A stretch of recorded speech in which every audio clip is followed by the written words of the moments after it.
नमस्कार दोस्तों। गौतम बुद्ध की कहानियाँ भले ही आज के समय में न हो, लेकिन उनकी कहानियाँ मानवीय भावनाओं से जुड़ी हुई है। इसीलिए वो आज भी हमारा मार्गदर्शन करती है। यही कारण है कि बुद्ध की कहानी अत्यंत लोकप्रिय है। इसीलिए आज हम आपके लिए बुद्ध की एक ऐसी लोकप्रिय कहानी लेकर आए हैं। हमें उम्मीद है कि आपको गौतम बुद्ध की यह कहानी बहुत पसंद आएगी। एक बार बुद्ध किसी गांव से गुजर रहे थे। उस गांव के लोग बुद्ध को पसंद नहीं करते थे। उन्होंने बुद्ध को घेर लिया और गालियां देने लगे। सबसे ज्यादा गुस्सा गांव के नेता को हुआ।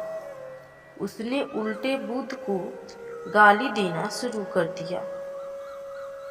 लेकिन बुद्ध इस सब से बेपरवाह होकर मंद मंद मुस्कुराते रहे। सरदार बहुत देर तक बुद्ध को गालियां देता रहा, लेकिन कुछ देर बाद उसका मुंह सूखने लगा, जिससे वह चुप हो गया। यह देखकर बुद्ध ने कहा, यदि तुम्हारी बात पूरी हो जाए तो मुझे आगे बढ़ना चाहिए। मुझे आगे भी गांव जाना है। वहाँ लोग मेरा इंतजार कर रहे होंगे। यह देखकर गांव का एक आदमी बोला, हम आपका अपमान कर रहे हैं, गालियां दे रहे हैं, लेकिन आप जवाब देने के बजाय मुस्कुरा रहे हो। आप इस पर प्रतिक्रिया क्यों नहीं देती? बुद्ध ने कहा, वत्स, तुम्हें आने में थोड़ी देर हो गई। 10 साल पहले आते तो मजा आता, क्योंकि 10 साल पहले मैं भी तुम्हारे जैसा था। यदि उस समय तुम मेरे बारे में बुरा बोलते या मुझे गाली देते तो मैं भी क्रोधित हो जाता। इससे ज्यादा तो मैं तुम्हें गाली देता, लेकिन अब मैं आगे बढ़ चुका हूँ। मैं अपना सारा गुस्सा और नफरत पीछे छोड़ दिया हूँ। अब मैं बस उस जगह पहुँच गया हूँ जहाँ तक आपकी गालियाँ नहीं पहुँच पाती। तुमने मुझे गाली दी, यह तुम्हारी भावना है, लेकिन तुम्हारी भावना मुझ तक नहीं पहुँच रही है।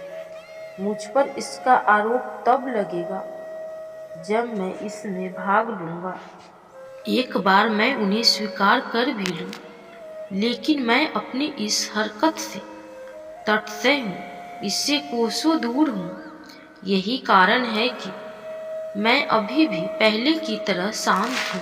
यह सुनकर सरदार बोला, अरे ऐसे कैसे?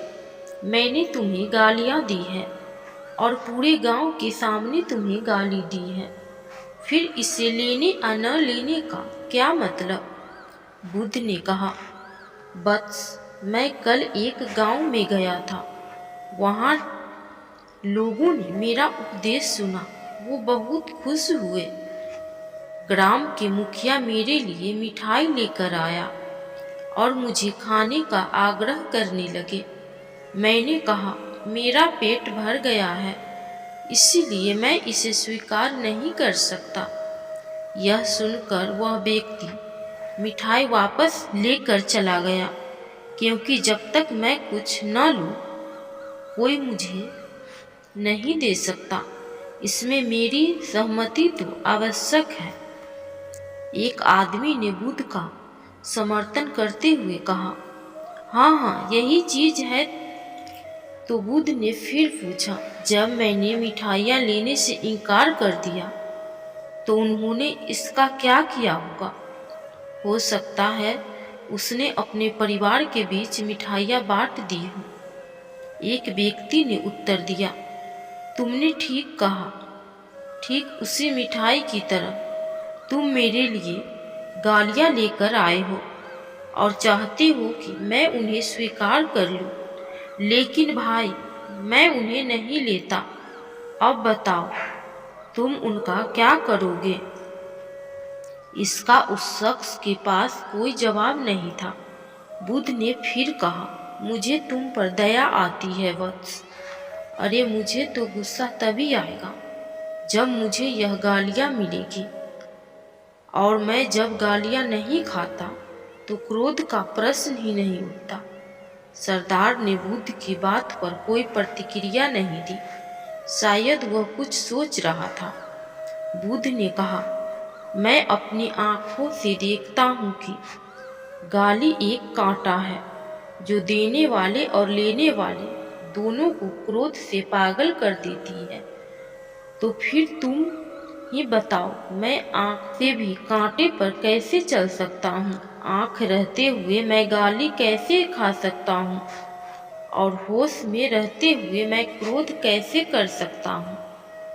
अतः मुझे क्षमा कर दो वत्स, मैं तुम्हारा यह गाली का उपहार स्वीकार करने में असमर्थ हूँ। इतना कहकर बुद्ध ने हाथ जोड़ लिए। बुद्ध की बात सुनकर सरदार लज्जित हो गया। उसकी आंखें भर आई। वह कुछ कहना चाहता था, लेकिन उसके होठ ने जवाब दे दिया। जब उससे और सहन न हुआ तो वह बुद्ध के चरणों में गिर पड़ा। दोस्तों, हम में से ज़्यादातर लोग यही सोचते हैं कि हमारे दुखों का कारण कोई और है। वास्तव में हम पर यह निर्भर करता है कि हम दूसरों द्वारा दी गई नकारात्मक को स्वीकार करते हैं या अस्वीकार।